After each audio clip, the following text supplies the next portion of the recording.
On the field. Off the field. Sports talk.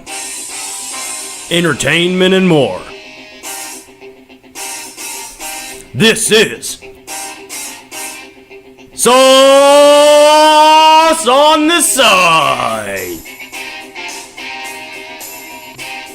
Well, hello there, Dippers, and welcome back to episode 79 of the Sauce on the Side podcast. As always, Dippers, I'm your host, Drake, joined by the man, the producer, Mr. Leighton Pip Shaventone.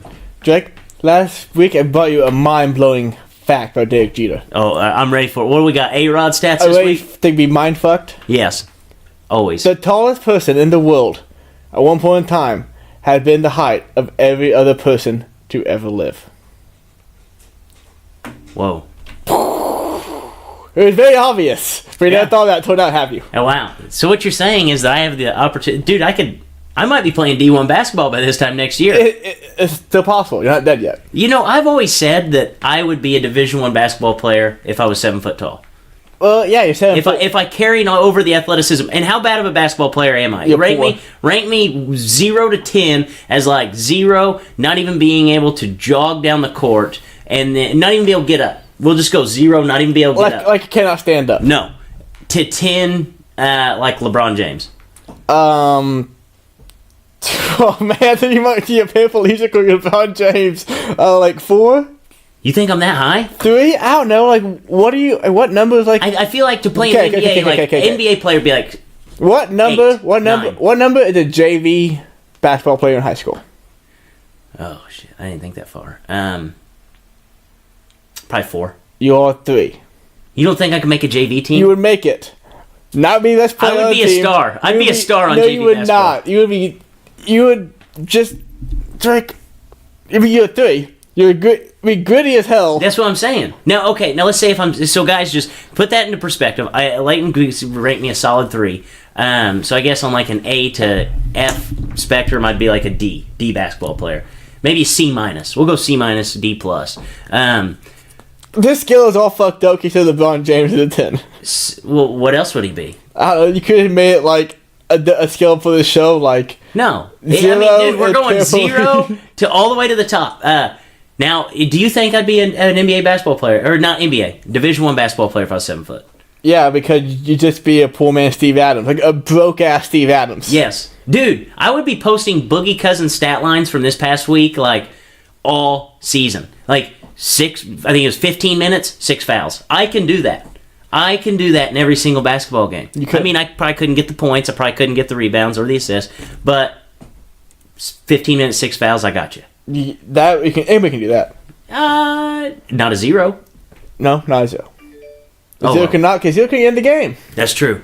So, guys, be sure to be subscribing, downloading, rating, 5-star review on Spotify, on iTunes, and follow us on Twitter and Instagram at The Saucy Pod. Guys, we have a pretty interesting show today. We're going to talk about all of the NFL playoffs and just basically, I think the story stays consistent. The NFL officiating is absolutely horrible. We'll talk about both those games. We'll save our playoff preview for next, or our Super Bowl preview for next week, seeing that we have a week-long layover. We'll talk a little bit about NCAA football, transfers, whether or not those are fair or foul rules that they have in place. We're going to actually introduce a new game. I think this game may stick around for a little bit. It is called Where Are They Now? Talk a little bit about the NCAA basketball week. Duke had a very up and down, back up week, and talk about the NBA. First on the slate, before we even talk about any games, the NFL officiating for this weekend got put on blast. Yeah, it was really, really bad. And, like, for the first, I don't know, 3.25 quarters of the Saints game, it was fine. Oh, absolutely. It was fine. And then they, I don't know, I think the first call they missed was that face mask on Jared Goff Yes. that was off from the couch. Yeah, you see it from the couch. And then there's some more calls that were okay, and then they just missed the worst call of the year. Absolutely. Possibly the worst missed call in the history of any sport. Absolutely. Like- It absolutely is. And, okay, in hindsight, if you look at it play live, and it's a bang-bang play. Bang, bang, my ass. The ball hits him in the back after the guy's already on the turf. Bang bang play too, high speed bang bang play. Regardless, you still know it's a penalty looking at it. It's like, No. It's not like it's bang bang enough where, oh, the ball might have got to the guy after hit him. No, the ball was behind the defender. Yes. So, I don't know how it wasn't called. So bang, bang play. What about the helmet to helmet? As soon as we saw it, first reaction, I jump off the couch and I'm screaming because obviously I want the Saints to win. Like, you know, I would prefer to watch Drew Brees in the Super Bowl. Don't know how many chances we're gonna get to see that in our lifetime. Maybe one more. So I jump up. I'm like, that's got to be a flag. I mean, it has to be something. And I knew that there were two things that you could call, but you could really just run down a list of just laundry list of things. It could be a pass interference, face guarding. It could be helmet to helmet. I mean, anything that you imagine. The only thing that you couldn't call there would be roughing the passer. Like, really. That was like the only thing that he was doing okay with. He didn't hit a quarterback. But this was the most egregious play call in NFL history. Quite possibly. Like, imagine if the Dez catch. If there was a definite right to that, and NFL missed it. That's what this was. Mm-hmm. There's a definite right to this. The ball was behind the defender, and the defender hit the wide receiver, and they didn't call it. And you know how shitty it is that, you know, Sean Payton, had he had not won a Super Bowl in the past, and he wasn't able to figure it out with this team, and then he gets this call. They could possibly be going a different direction in 3 years just because he hasn't. What have you done for me lately? Sean Payton would be Andy Reid. Yes. If it wasn't for that one Super Bowl, he is legitimately Andy Reid. Yes, but if they call it correctly on the field, he has another opportunity to the Super Bowl. He's playing Belichick. He's playing Brady in the Super Bowl. Probably what people want to see instead of, you know, oh, we have a good head coach on the other side with Jared Goff at quarterback who we're really not sure if he's that damn good yet. Mm-hmm. This is why I never come on here and talk about how quarterbacks should be graded on a scale that includes titles. They should never be graded as such because if you look at every single title, it's one minuscule thing that either won it for the team or lost it for the team. And in this case, for Drew Brees, who odds-on favorite to win the Super Bowl this year heading into the postseason, gets it ripped out of his hands. And people want to come back and they want to say, oh, well, Sean Payton didn't call a very good game. Oh, Drew Brees didn't play his best game either. Bullshit. Get that out of here. If you call it correctly on the field, you have an obvious winner. And it's not like there was any kind of gray area to the rule. This is white, this is black. It was obviously a penalty. Obviously, the Saints win this game, and the Saints are in the Super Bowl. I absolutely cannot stand it. And halfway through the game, I even looked late and I said, man, this isn't Sean Payton's best game he's ever called. And I wasn't lying. They were up by 13 points. He expected that they should still be able to win. And guess what? The spread was 3 points. So for anybody who wants to say you can't put it in the officials' hands, the spread was 3 points. How many points would the Saints have won by if they get that call? 3, probably. Yeah, 3 points. So they are exactly as good as what everybody else thought they were. Mm-hmm. I don't understand this. Yep. I don't know. But on to the game, finally. In my opinion, I think the better team won the game still. I disagree. I came on here last week, the better team won the game, and they outplayed the Saints the entire game. They had more yards, more rushing yards, more passing yards. The Saints, over the past, 5-6 weeks, they've been a good team, but they weren't the power they were through, September to November. Come December, they started going downhill, and the Rams are the better football team and won the game yesterday. Should they have lost the game? Absolutely, because it should have been a blown penalty. But I think they still have the better team. If the game not been in the dome, the game probably wouldn't have been close. See, I don't think that this is a better team, especially whenever you look at the fact that Todd Gurley had like 5 carries. So you mark Todd Gurley off the slate whenever you say who's the better team. So then you're looking at a Rams offense with C.J. Anderson, Robert Woods, and Brandon Cooks compared to Drew Brees, Alvin Kamara, Mark Ingram, Michael Thomas, and then the Saints defense up front. They're probably better than excluding getting to the passer. As far as a team that can stop the run, obviously better. Weaker in the second half. So both teams have their strengths. Both teams have their weaknesses. But yesterday, the better team was the Saints. Yesterday, the better team How was do you the Saints. say that? Look at the numbers of the game. Because, you have one If team. it wasn't for Todd Gurley's drop or tip pass and intercepted, the Rams could be up 7-3 at this first drive. Okay, so if you want to look at it that It's a way, whole different game. if you want to look at it that way, then the yardage, because they didn't have that far to go to. Every single time they turned around, they were getting the ball early in the red zone, and turnovers factor into that. And you look at a 48-yard one turnover the whole game. A 48-yard penalty, yeah, but it led to an instant red zone opportunity. So obviously, the most yards he's going to get is 20. That almost 100 more yards. Huh? Almost 100 more. That like 97 more yards. Almost 100. That's way more than just him getting one interception in the red zone. The Rams had a pick too. Yes, they at the very end they moved the ball 10 yards and kicked a field goal. And the thing that drives me crazy about it is because yardage is a very misleading stat. Like we've talked about the Patriots year and year and year. Oh, they're bend but don't break, bend but don't break. Yardage does not mean shit. Like if a team was up 13-0 and they kind of just went on cruise control, and the other team was trying to fight back, trying to push the ball down the field. And you want to talk about yardage and all this. There was a difference if you take into consideration both penalties and yards, which both of them account, which I always like to take into consideration, because if I throw a 50-yard bomb to a wide receiver and he gets tackled, before he catches the ball, that should count for offensive yardage. Yardage after penalties, 30 yards. That's not that big of a difference. And then on top of that, as far as just in regulation, they did win the turnover battle. The Saints did, and honestly, I wasn't blown away with how the Rams played. I mean, the Rams played okay. The Saints didn't play I don't great. think our team played very good. I don't say how you can say that the Rams were the better team on Sunday whenever the Saints, at the end of the game, if the game was called correctly, obviously won the game by at least 3 points. Obvious. Because if the game was not in that dome, I don't think it would have been a close game. That's a lot of speculation. Okay, so last week when you picked the Saints, how much of the pick did it going fact that it was in the dome? Last week, they were playing the Eagles, and they were an 8-point favorite. When you picked them to win this game last week. In neutral side, I picked the Saints. I would have picked the Saints in the Super Bowl against anybody.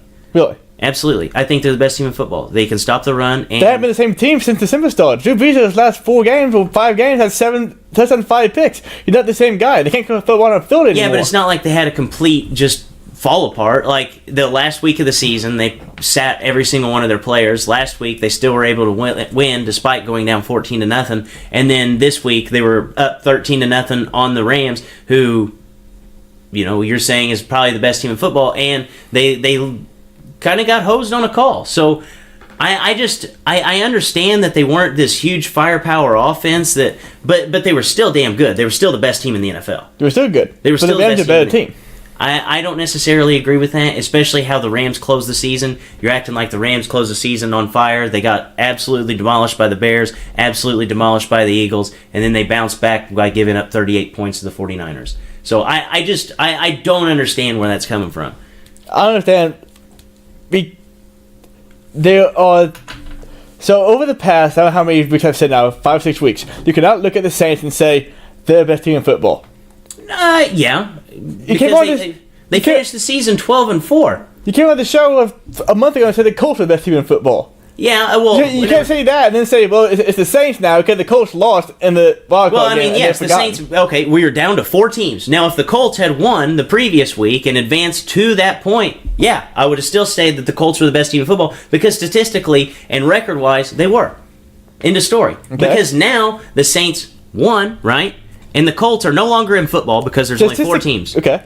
But statistically, So they were the best team. the Rams are a better team than the Saints. The reason the Saints have home field advantage because they won a game in the Dome against St. Louis.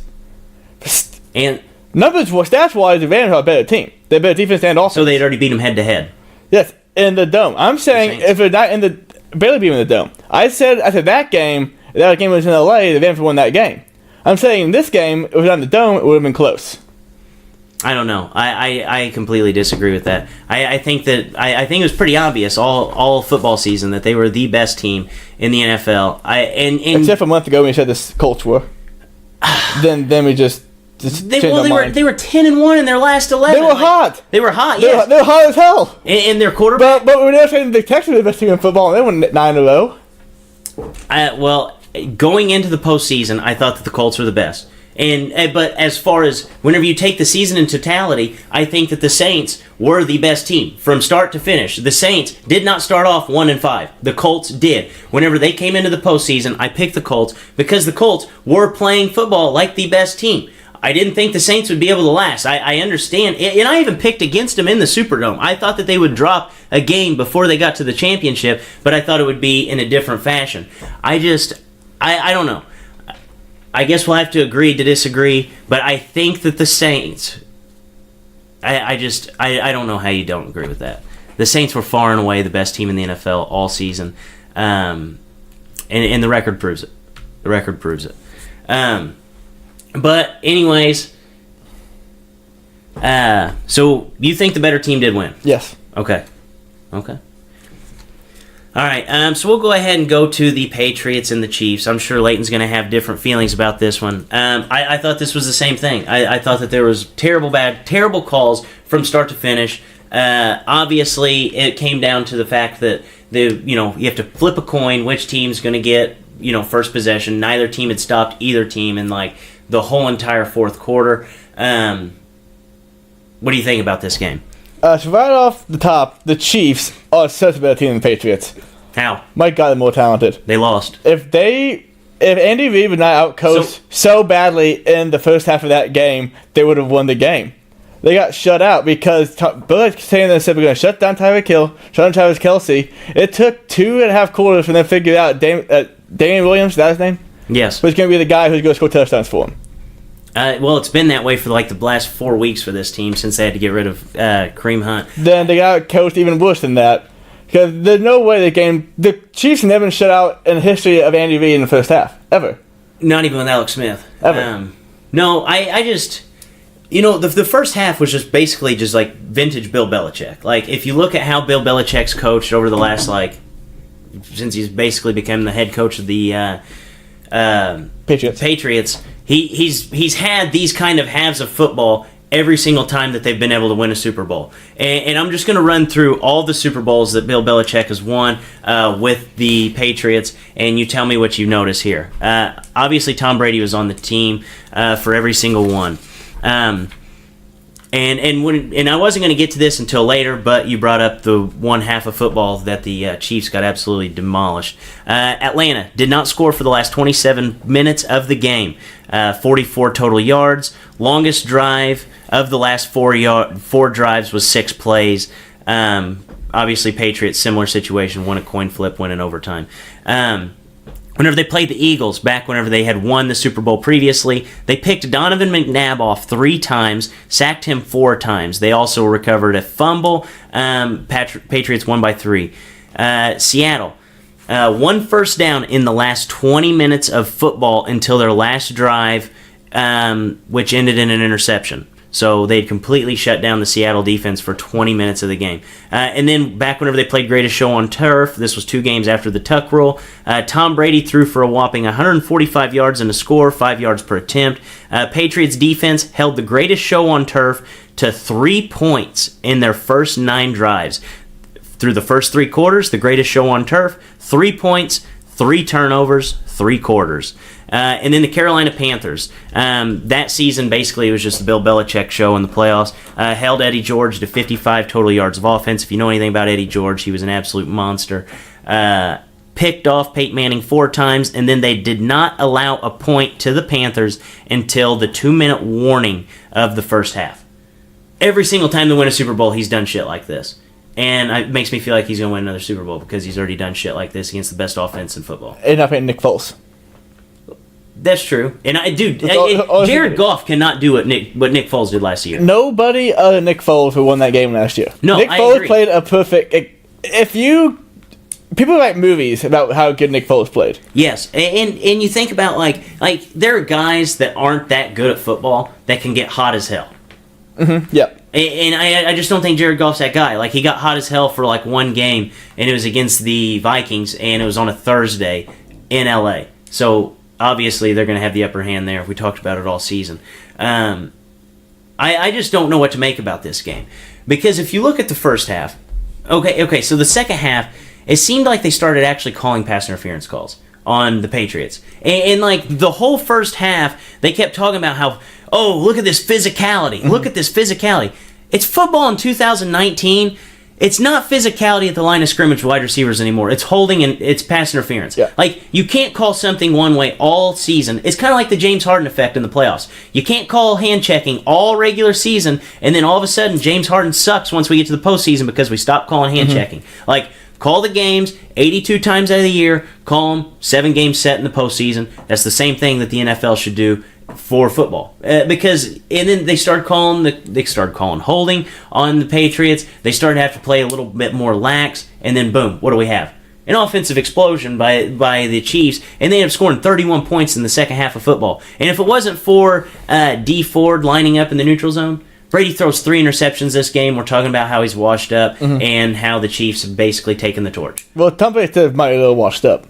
He's very washed up. We can still discuss that. Yes. Granted, fourth quarter, he made some Tom Brady big boy throws. Yes, he did. But a lot of the game was the dink and dunk passes. He made one throw that I thought there was like 4 or 5 guys could make in the NFL, and it was that back shoulder throw to James White, where it was like an 8-yard throw. Yep. That was unreal. That was legitimately just you have thrown the ball to this guy in so many times. It kind of turned around Big Ben. They did it so many times, the ball's going to be there. He knows it. Think about every single one of those throws that he made. That's the only one that I could say. They were all just deep out to seams. Yeah, that's it. And so I brought some stats in on D Ford. So and the fact that he got called for a neutral zone infraction, because unless the guy jumps, they never call this. They never call lined up in the neutral zone. So this NFL season, you would think that, if it would be more common than what you would think for guys actually lining up. There were 32,256 NFL plays this season, roughly 32,256 NFL plays. Neutral zone infractions got called 146 times. 32,000 plays.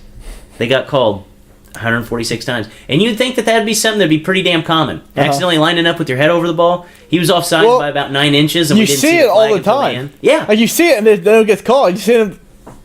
I mean, shit. When I came from Alabama last week, watching the game, we're like, Wilkins is offside right here. Yeah. Just let it go. They just let it go. Because, I mean, it doesn't make a difference. I mean, if they're lined up, the center's head's over the damn ball every play. Yeah, I mean, I don't know. I understand what a lineman wants to bitch about because 9 inches is a lot when it comes to that, but probably not. Yeah. Like, it's not like D4's like Von Miller. No. Because Von Miller's all 9 inches past you for the ball snapped anyway. Yeah, it was like unbelievable. And then you have, that call, I think, more than any call from this game, which is like, what the hell is going on? Yeah, and so one thing they done to that, like you talk about the roughing the passer, whatever you're talking about, that one call, I'm just like, okay. Yeah, and you think about it, everybody was bitching about D Ford. Like, I even looked it up on Twitter, like, immediately after the game. I'm like, okay, what are people saying about this? There were people that were just fucking being right out mean to D Ford. Like, and it's like,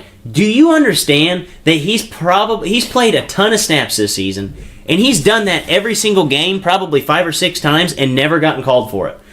All you're doing is just back to what I'm saying. You don't call it all season, and then you come into the playoffs and you expect guys to change how they play. You can't do that if you're the officials. You set a standard. Yep. You set a standard, and the Julian Edelman catch or the Chris Hogan catches. The Chris Hogan catches, both of them. The one on the out of bounds, the one where he was like right on the edge, and then there was the one where he was in the middle of the field. Yep. Identical plays.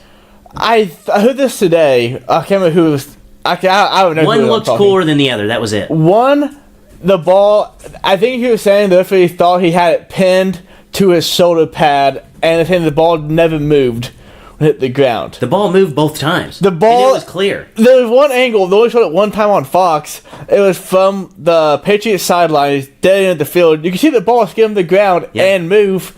I guess they're just going to say he had enough control of it on his shoulder pad. Unbelievable. Yeah, catch. Second one obviously wasn't a catch. They missed that call bad.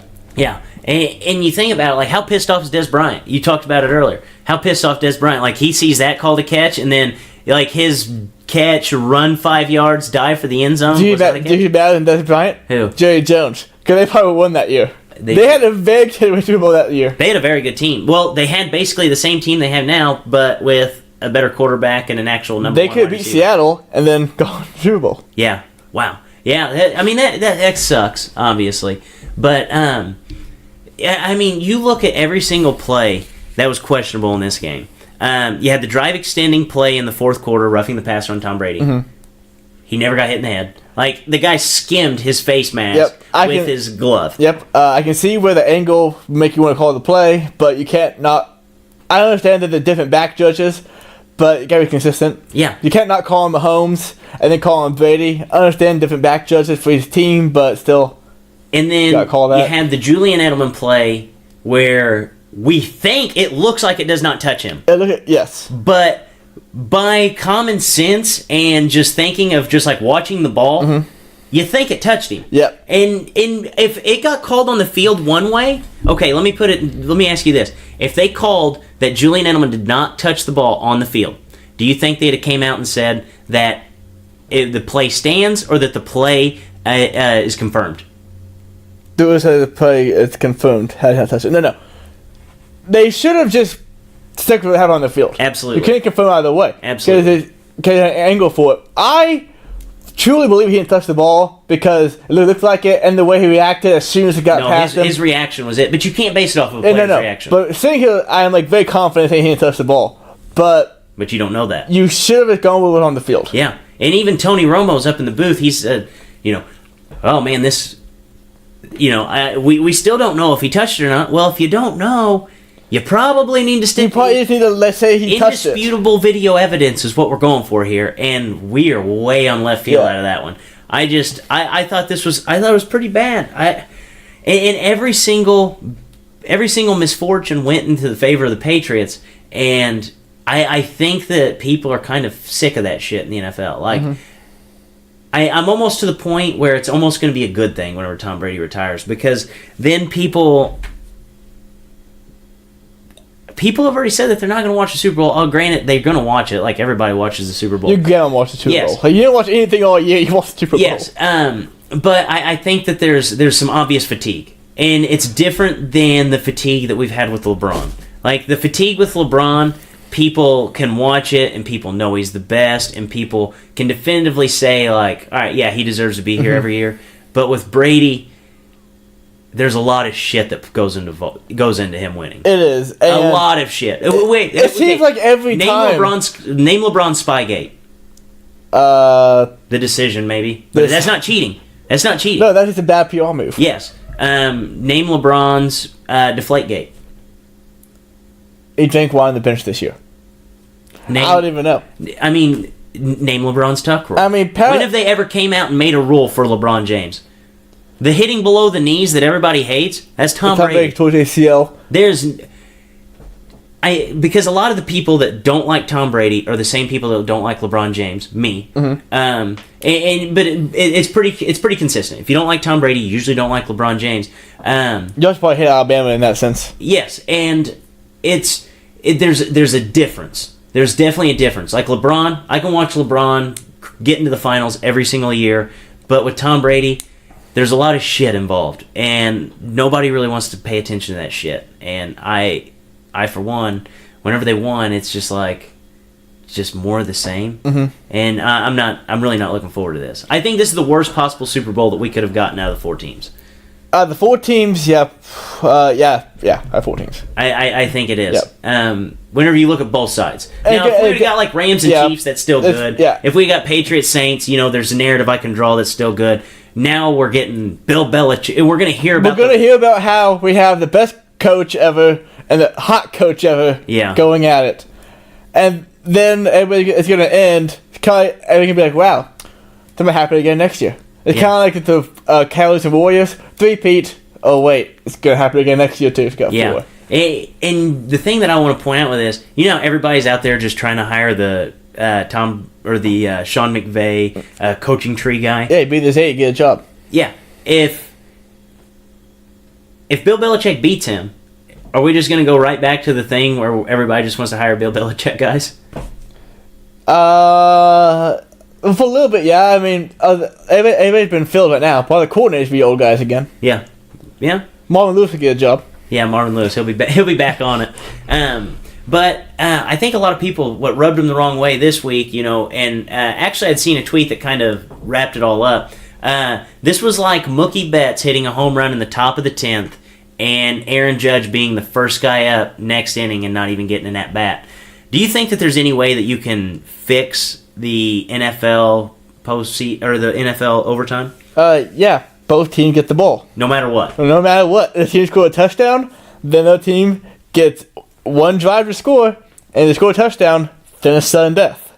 It's inexcusable to play 60 minutes of football, lose a coin flip, which if the Chiefs would have won that coin flip, they'd have won the game. And even if you think about the fact it's a coin flip, it's just like a barbaric action in itself. Yeah. That's how we decide things in the NFL. What is it? Is it Rouge, or what was that thing that they used to do back with the XFL where they would like take off running from both ends? Kind of like dodgeball. Somebody would sprint. Yeah, and you'd dive in, and there were like 4 guys who had to who missed the rest of the season with separated shoulders. That's what we need. I don't know, yeah, but both teams get the ball. Both teams have a chance to score. Yeah, I think that what they need to do is they need to get rid of time, because the time doesn't matter. And the time is relevant in overtime. Time is irrelevant. It's a formality. Yes. So whenever they put down in the book, touchdown at this mark. Yeah. Just get rid of the time. And you play, which if you want to keep the time, you can do it for maybe like every 10 minutes you just swap sides of the field. It plays until you have a winner. Every single even number drive, you look at the score, and whoever's winning wins the game. Okay. That's a bit more complicated than mine. Or no, that's pretty simple. You get the ball, I get the ball. If you score a touchdown, I score a touchdown. You can go score a touchdown again, and if I don't score a touchdown, I lose. But if I score a touchdown, you get the ball back again. So you go back and forth until one team doesn't score and the other one does. The best way to do overtime, honestly, I think, and the fact that 2 of the 3 Fulham football already have it, high school and college, both teams get the ball from a distinguished yard line. And they have to score points. See, the only thing I don't like about that is because in NFL, if you start them like that, they're automatically going to be in field goal range. No, start them at 50. Start them at the 50? Start them at the 50. Maybe the other team's 40. Get them back. They make them gain 30 yards, 40 yards for a field goal. But, okay, so if I get a pick and I run it all the way back down to the 2, it's not going to count for anything. That's the only thing that I don't like about it. Like, that's the only thing I don't like college football fine. overtime. Okay, fine. In NFL, you can score on the pick. Yeah. Well, that's what I'm saying. But if you get all that yardage and you get tackled at the 2, you got to start back over at the 50. Be faster. That's what I don't like about it. I think that they just need to elongate the game. And then after every second drive, you just say, okay, who's winning? Okay, well, keep going. Who's winning? We'll keep going. And I think that's the only way that you can take every single facet of football and put it into overtime and keep it going without playing, a full 15 minutes. Yeah. So you think it's the best way to do overtime? Yes, I do. I just read a report that the Superdome is going to keep $5 beers for the Super Bowl game. You think that's a good idea? Yes, more streaking the better. You think there's a chance a drunk Boston fan might get on Sonic Bay a little bit? Maybe come to the referees for this call? They'll probably be throwing beers at LA fans. Very likely thought. Got more likely thoughts for us? Yes, I do. But before I start my thoughts, think about this. Now we've had which LA fans, if you think about it, probably not that diehard of sports fans. We've had LA and Boston both in the MLB and then again in the NFL. And then Boston fans are like the most cutthroat fans ever. Uh-huh. So we're getting a good contrast in all sports. I'm just curious how hardcore any sports fan in LA really. Yeah, absolutely. So now to my thoughts. Reports have come out and said that inside the Chiefs locker room at halftime, not a word was said. The only exchange was the Chiefs owner showing Andy Reid pictures of the Clemson Tigers' White House championship feast.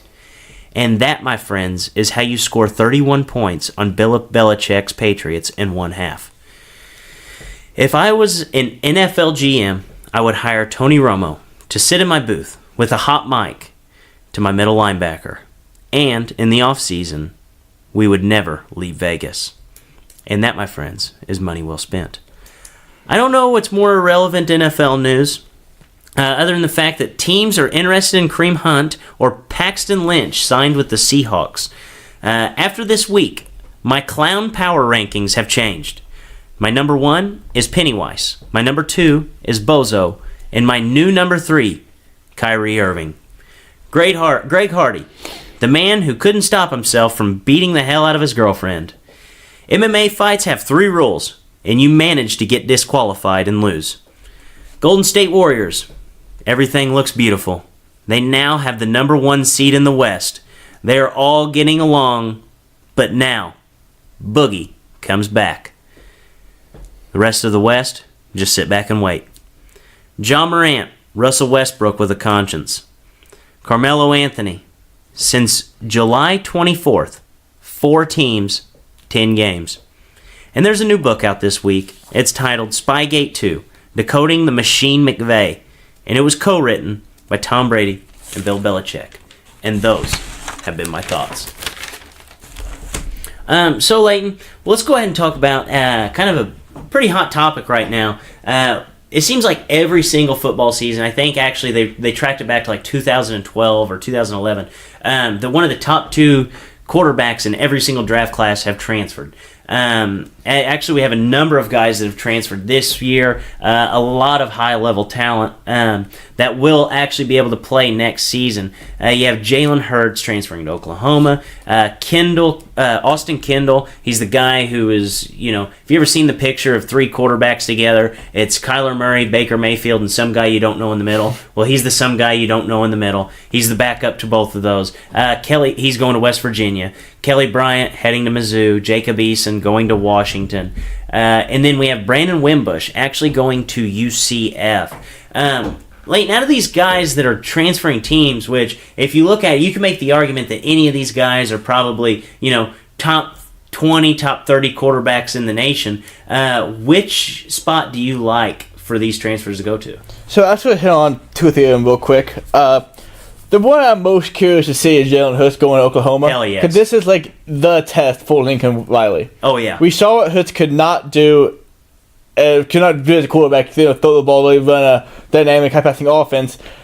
Only thing Lincoln Riley's done in 2 years is make Heisman winners. Yes. And this really high-fly offense. So I just want to see how that works out. Yeah, dude, I'm wanting to put the house on him already to win the Heisman. Then Austin Kendall is one that, if you could put up insane numbers, yes, you think it was Virginia. Yeah. But this one kind of confused me because he's going in the same conference. Yeah. I thought that was surprising. I thought he would have gone. Well, hell, dude, once you've been playing Big 12 defense, why would you want to go anywhere else?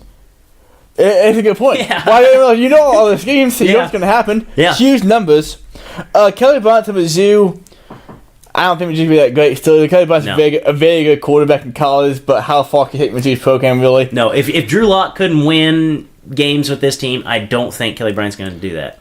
Jacob Eason, one should see, because he was the starter over Jake Fromm at Georgia, wasn't he? Started. Then he blew his knee out. Yes. And they got Justin Fields, and then basically all downhill from there. He was done. Yeah. So going to Washington under Chris Patterson, that'd be fun to watch. See what he got left in the tank. And we've seen quarterbacks put up insane numbers with Patterson, like Kellen Moore, and then this past year they had Jake Browning. But Jake Browning kind of sucked the last 2 years. Yeah. So Jake Browning, his sophomore year, was the best quarterback in the country, probably. Yeah, I can't remember the quarterbacks around back then, but he was top 5 for sure. Yeah, no, he was killing it. Yeah, top 5 for sure. Ben Wimbush, it's cool UCF got him. Yeah, that's a big thing for UCF. Like, it's not the biggest name ever, but I think he's interesting. He is interesting. Because if you look at what they did at the end of the season last year, or this year, they still had success with just running the shit out of the football. Well, Brandon Wimbush can't throw, so all he's going to do is run the football, and I think that's going to create some problems for teams. I don't think that they're going to be that undefeated team that we saw the last 2 years, because it's almost impossible, and it's hard to replicate that. But I think it's going to be fun. I think that offense will be fun to watch with Brandon Wimbush because he can run. One that's not on here that's maybe Justin Fields transfer from Georgia to Ohio State. The only reason I didn't put him on there is because he's going to have to sit out that year. He is. That's the only reason. Okay, I didn't know that. Yeah. I'm pretty sure he is, at least. I think he filed to be able to appeal to be able to play. I think I don't know what happened with it.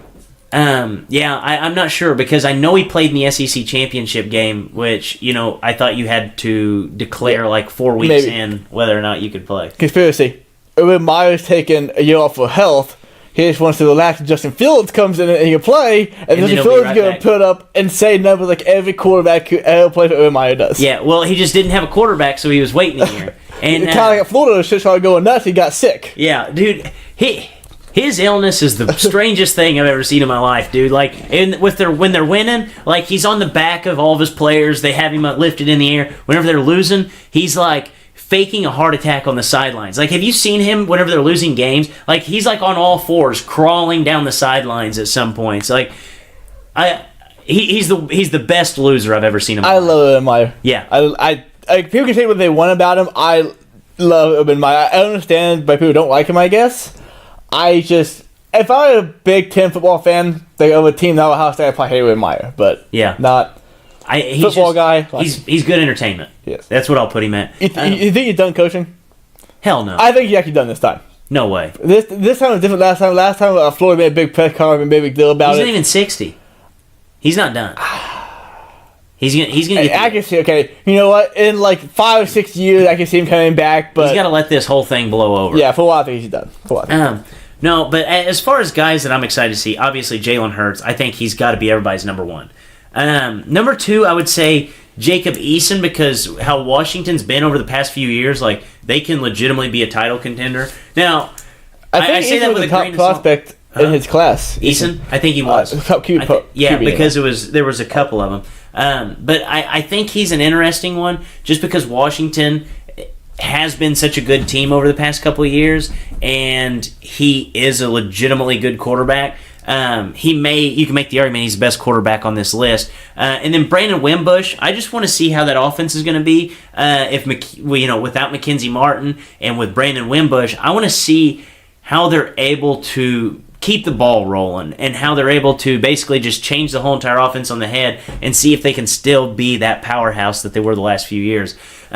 So these guys are actually taking a beating in the media. If you look on Twitter, a lot of people are mad that players are able to transfer and they're giving up on their teams. But what do you think about this? Do you think that's uncalled for?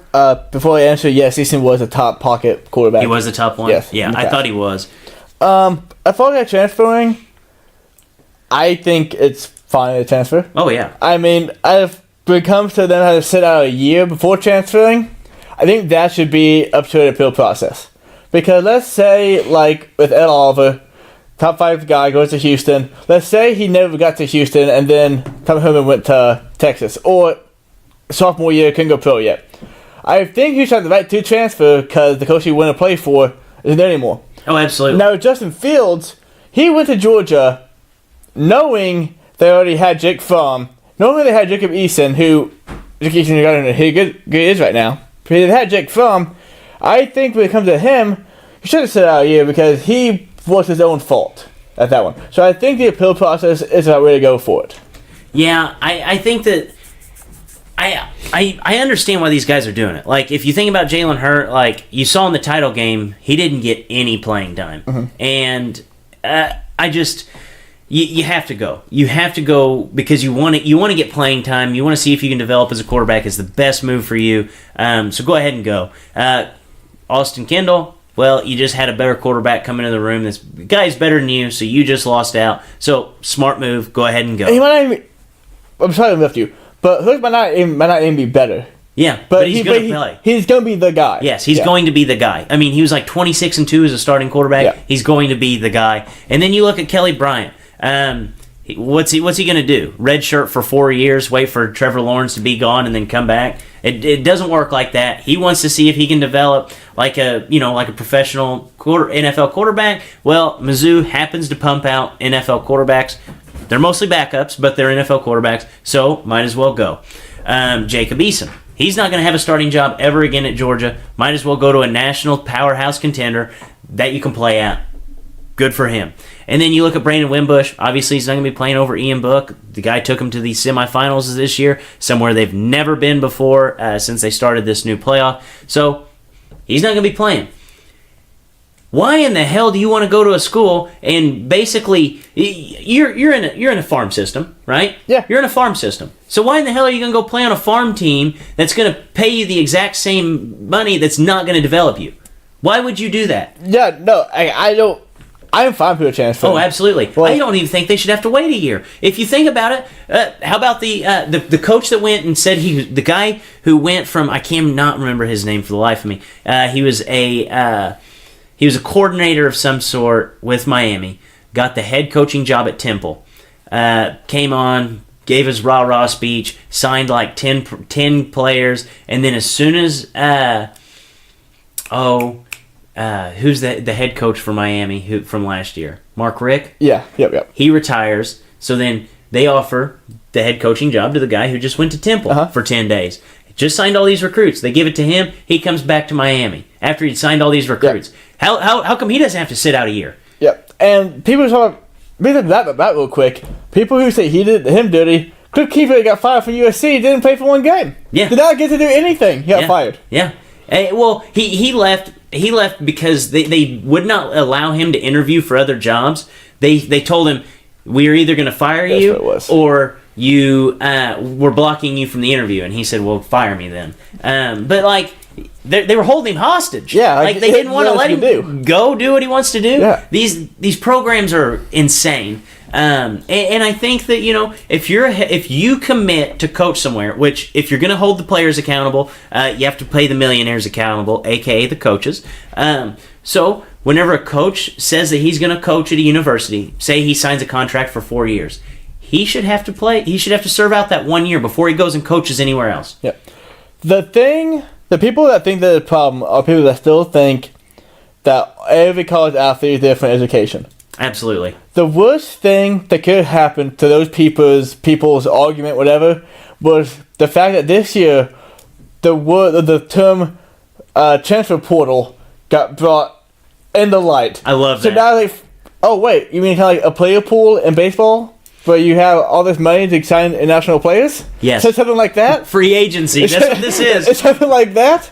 Like, that really hit their ear a little bit. Dude, I love that. Because you'd never heard of transfer portal I didn't before. know what it was. I mean, I figured it was something like that, but I figured that's just like a list. Not actually a name for it. You know what I want?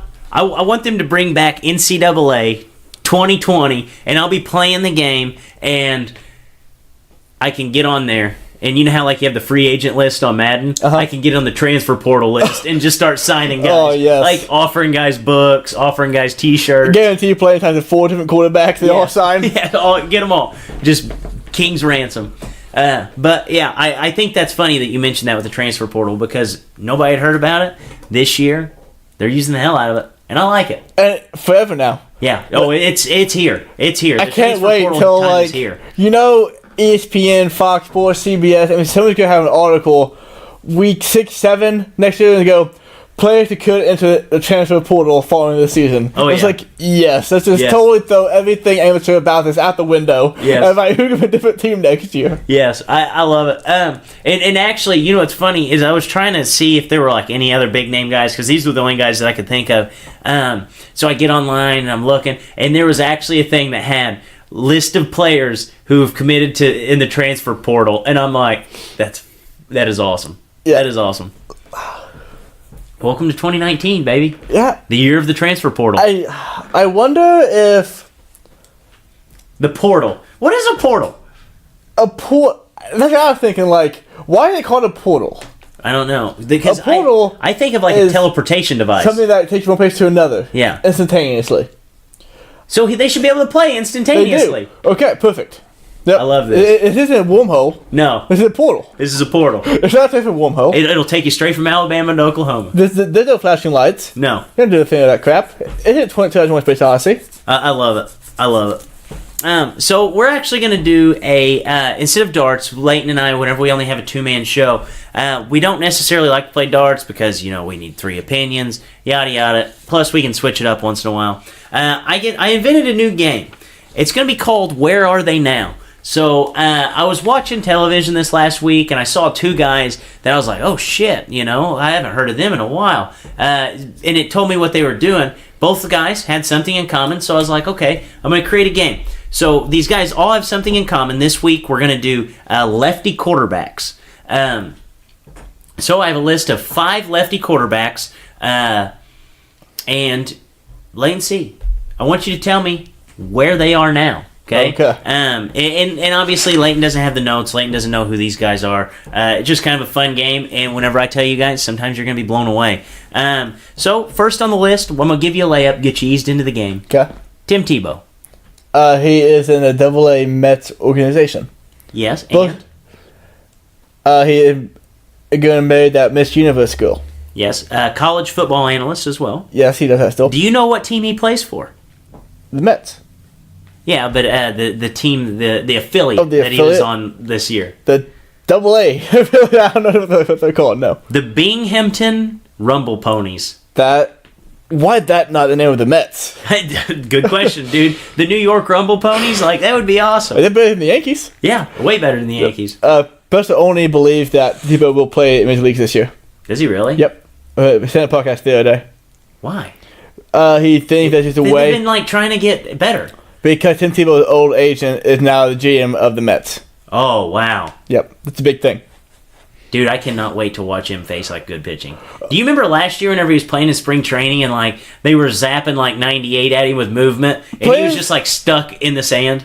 Players in the Major League throw 94-mile-an-hour sliders now. Yes. Like 97-mile-an-hour cutters. I hope he makes it to the leagues. The big leagues. He'll be there. I hope so. He'll be there. So we'll go second one on the list here. This is one of the guys that I had seen that made me think. Kellen Moore, the old quarterback from Boise State. Little bitty guy, lefty. Last time we saw him, he was backup quarterback on the Cowboys. Yes. He was not good at the Cowboys, so for them to say he's probably out in the NFL, Kellen Moore's like a nice guy. Is he doing some kind of like mission trip stuff? No, he played quarterback for the Cowboys until 2018. The following season, Jerry Jones, he has his guys, made him the quarterback coach. The following season, Because he's proved so much success as a quarterback. After 6 years of unsuccessful football as a quarterback, he was promoted to quarterback coach. Since he's done such a good job with Dak Prescott this year, guess what job they want to offer him? What? Offensive coordinator. Okay. So, real quick, I'm one of those guys who I don't care how well you understand something or knowledgeable of it. If you can't do it, something like this especially, I'm not going to hire you. It's like hiring a surgeon who understands the heart inside and out and understands how it works more than any person ever, but has killed 5 people in surgery. You're not going to hire him to teach you surgery. No. I love it. I love, this is such a Jerry Jones move. Jerry Jones takes care of his guys. You look at every single player that's played for Jerry Jones that had any kind of name. So wait. Tony Romo, Emmitt Smith, both of them in booths, and then you have DeMarco Murray, already made himself into a college booth. Jason Witten, 1 year removed of football, put him in the big leagues, Monday Night Football. The guy gets his players' jobs, so he really liked Kellen Moore. Do you see a better you hadn't thought about yet? What? Next year he's calling plays. Just engage with Kellen Moore. Oh my Because Scott goodness. Linehan forever. Oh my He's goodness, calling dude. plays. I hope it's Jason Garrett. Give me Jerry Jones from the booth. Yes. Dude, why are we even it's a puppet that Jerry Jones has named. So it's been Jerry Jones calling plays for the last 25 years. We could call it the Dallas Jerrys. Yes. He would be okay with it. Yeah, he loves that idea. Yeah. It's his team. He could do it. The Dallas Jones boys. Yes.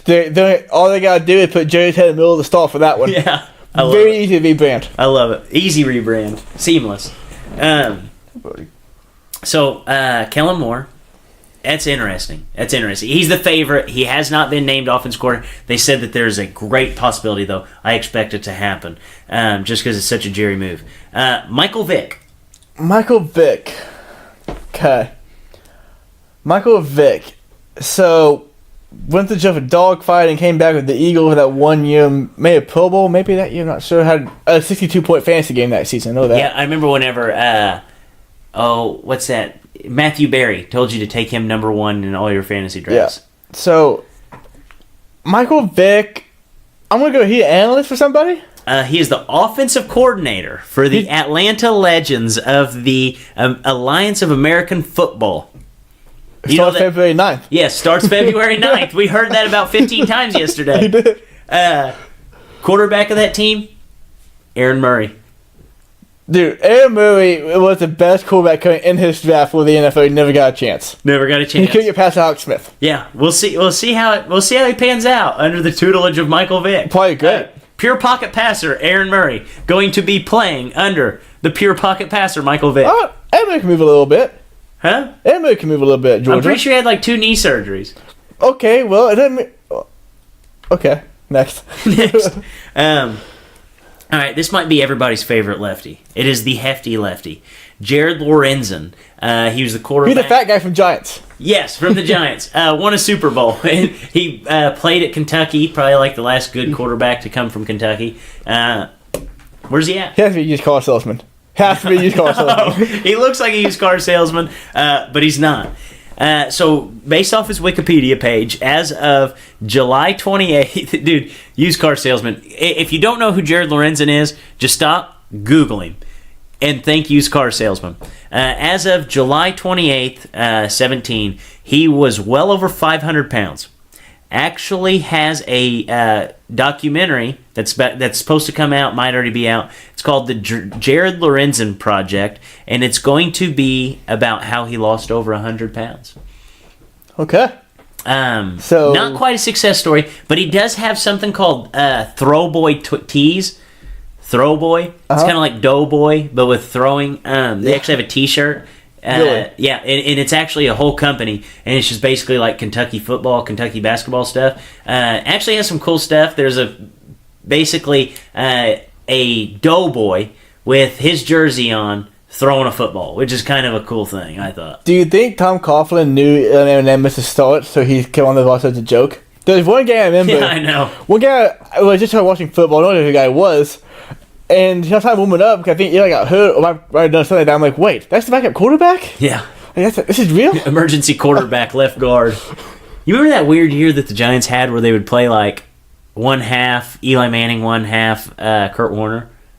Yeah, in the transitions because Yeah. they didn't know what they wanted to do. Yeah, they had no idea. And then finally somebody just stepped up and said, hey, this is stupid. Let's just pick the younger guy. Yeah. I was saying Kurt to Arizona and be bad. Yeah. And then, boom, Super Bowl, almost won Super Bowl with the Cardinals. Yeah. Ty goes to the Manning always. Us is Cooper. Yeah, unless it's Cooper. But he was the best athlete. Ask Rumor anybody. has it. Yeah. Last one. This was the most interesting. Mark Brunell. Most notable quarterback, maybe in Jacksonville Jaguars history. Played around the league a long time. Where has he been lately? Mark Brunell. When was the last time he played in a game? Played in a game, I don't know, but he retired in 2011. Your jaw's going to hit the table. Memphis Senator or something. No. Quite the opposite. Well, I wouldn't say quite the opposite, but this is a dandy. Retired in 2011. Decided that he was going to open, you know what Whataburger is? Yeah, the Wahlburgers, burger joint. No, wait. Whataburger. Whataburger, the burger Whataburger. chain. Yeah, the chain. Okay, no. Yeah. He decided he was going to open numerous Whataburgers in the Jacksonville area. Due to real estate investments and his Whataburger franchises, lost the $52 million that he had made in the NFL. Now he is a high school football coach and a local TV anchor in Jacksonville, Florida. So Wahlburger didn't work out in Jacksonville? Whataburger, according to my research, Whataburger was a huge unsuccessful business venture in Jacksonville, Florida. Wahlburger had a pretty long career, didn't he? Oh yeah, he played forever, dude. He was a quarterback that didn't play past 2011. That was a backup that made $52 million. He played for a long ass time. I don't know what I'm more surprised at. The fact that Whataburger failed, or he lost $52 million in Whataburger. I don't know. That's more surprising. Dude, could you imagine, like, you're about to retire from the NFL and you just think, like, hey, what am I going to do when I retire? Damn, I'm just going to open some Whataburgers. Right? I'm gonna stay in Jacksonville, Florida. Yeah. The St. Louis of Florida. Yes, the St. Louis, exactly it. Mark. Okay. Every future millionaire ever You retire. If you live anywhere inland, go outland. Yeah. If you're that close. Yeah. The beaches are always better than And concrete. open up a bunch of Whataburgers along the way. We promise that it'll work. I want to know I want to know who put that idea in his head. Dude, you know that was Everything talks about an idea. The reason I have cats is because one day Jake left my house and said, "Hey, you get a cat?" The cat said, "I said no, I didn't." What did I do that night? Like, man, I should get a cat. Two weeks later, bam, I have 2 cats. Yeah, you guys should not be surprised that he's a cat guy. Somebody had to go, hey, what's his name? Hey, Brunel, you want a cheeseburger? This is good. That's a Whataburger. Huh. Yeah, dude, no. Huh. That's what I was getting ready to say. This was a trip where they went somewhere, for a football game. They had to grab something quick to eat. They swung in Whataburger. He's like, damn, this is pretty good. I should open some of these in Jacksonville. I bet that'd be a huge success. Nope. Absolutely not. So we'll go ahead and talk a little bit about some college basketball. So Duke had like the ultimate up and down week. Won on a last second shot against Florida State. Gave up 95 points to Syracuse. This was only the 11th time Syracuse has scored as 95 points since 2010. Latency actually found that stat. And they lost their point guard, but was still able to knock off number 4, Virginia.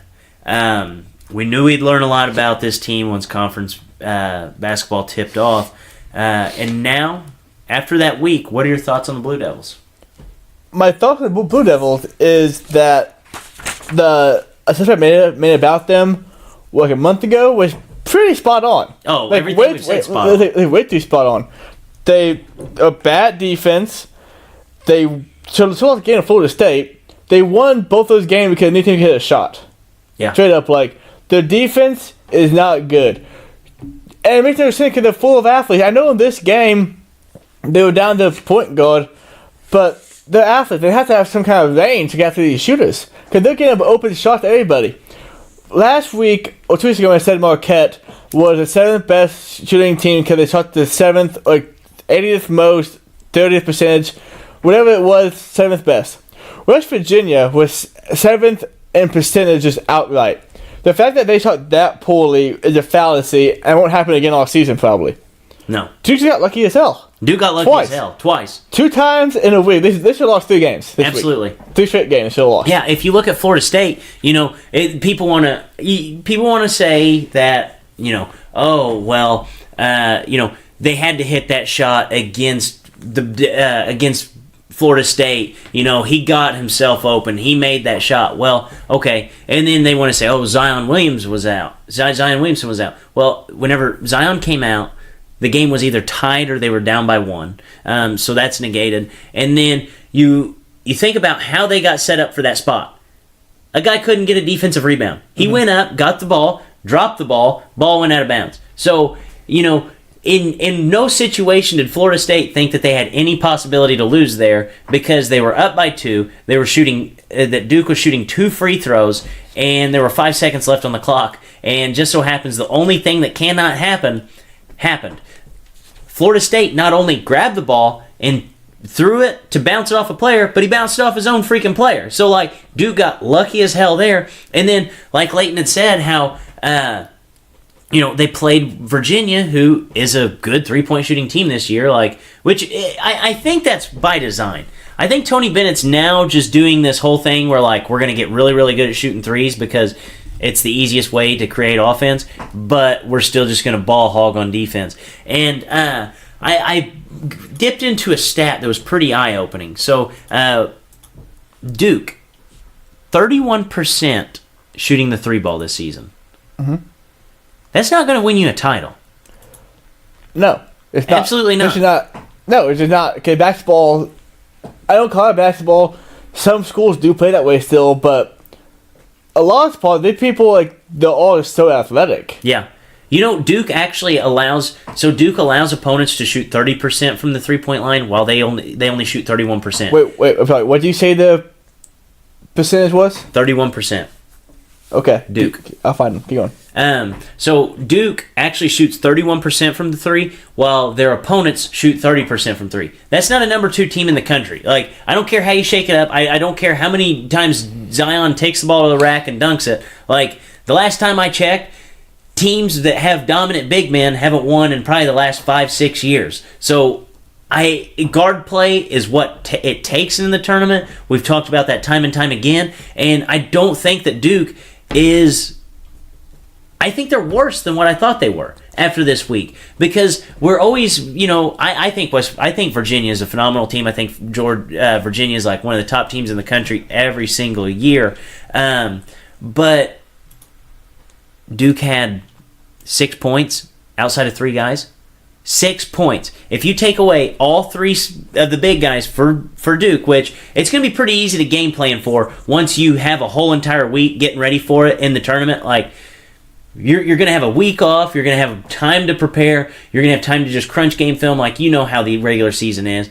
Once you have time to just game plan for 3 guys and the other guys are only scoring 6 points in totality, you're going to be able to beat Duke.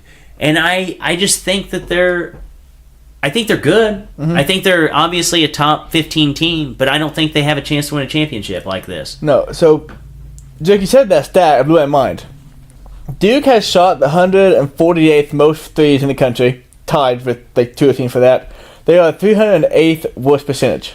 That's insane. Virginia, I think there's only 3. Last week I did this stat, but there's only like 350 teams. 324. 353. 353, yep. Okay. So they're few in college football. They're in the bottom 50 yep. of 3-point percentage. Meanwhile, Virginia is 11th in percentage and 284th in shots. So there is a consistency of shots taken to missing more shots.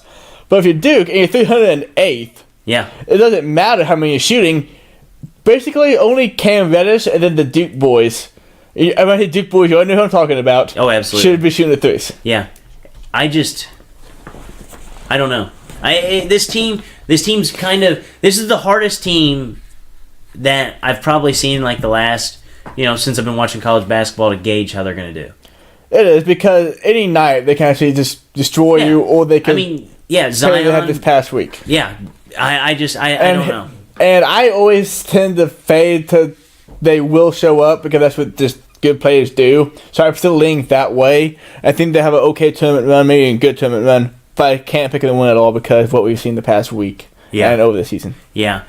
So we'll actually follow up on the bet we talked about last week. It was called 4 versus the field, where you could either have Gonzaga, Michigan, Kansas, and Duke to win the title, or take the rest of college basketball. It was a bet that was offered with like pretty, minus 110 odds both sides.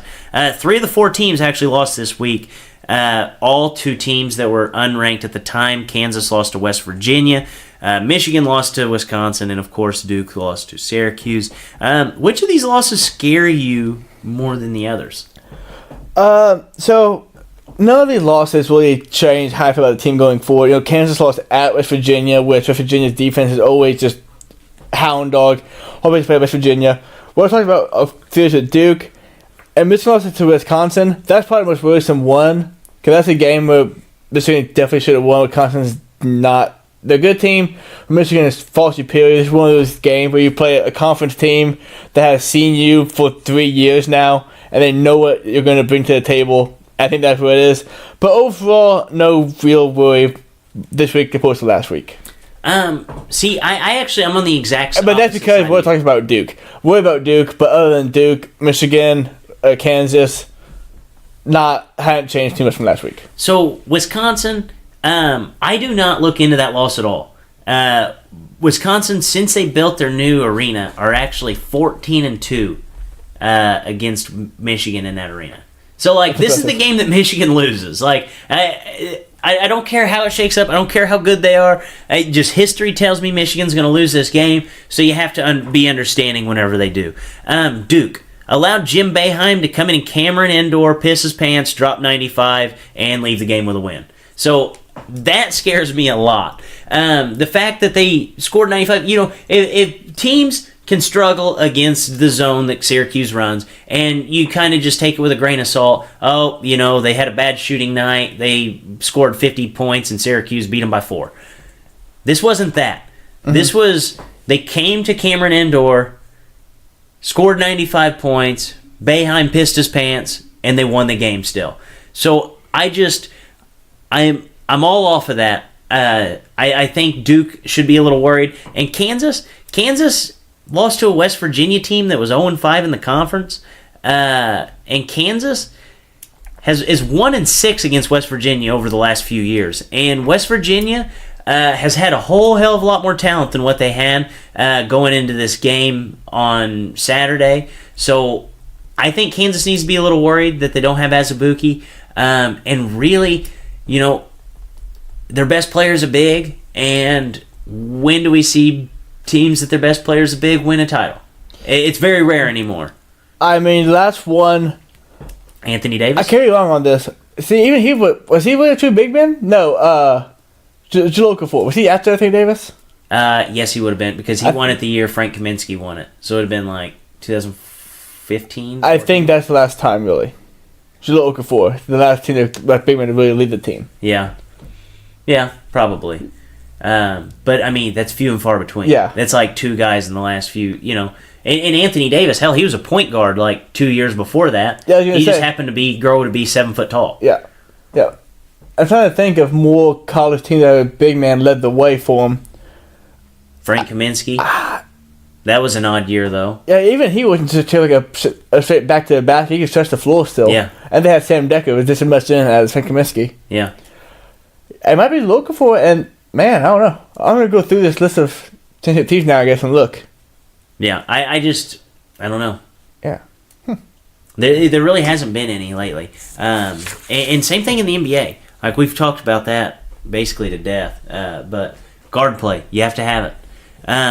And a team that actually has two really good guards, Villanova. They never really leave our radar. They've lost to Furman, Penn, but have rattled off 6 straight wins now. Lost 4 players to the NBA draft last year. Now they find themselves ranked 18th in the country. Pretty up and down year for this team.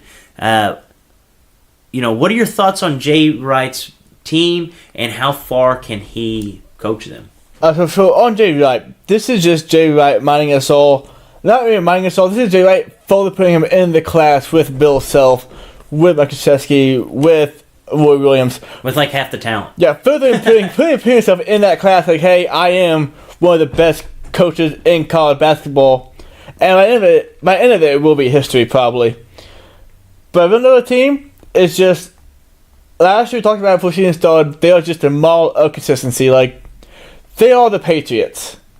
But they don't get to hit here enough people to hate them. Yeah, well, it's also harder to get to the championship. Yeah, but like they are the Patriots of college basketball. If you could gauge that over the past 5, 6, 7 years, Villanova every year has been there. Yeah, and the funny thing is, if you look at his team, obviously he has Booth and Pascal that are kind of leading the charge for this team.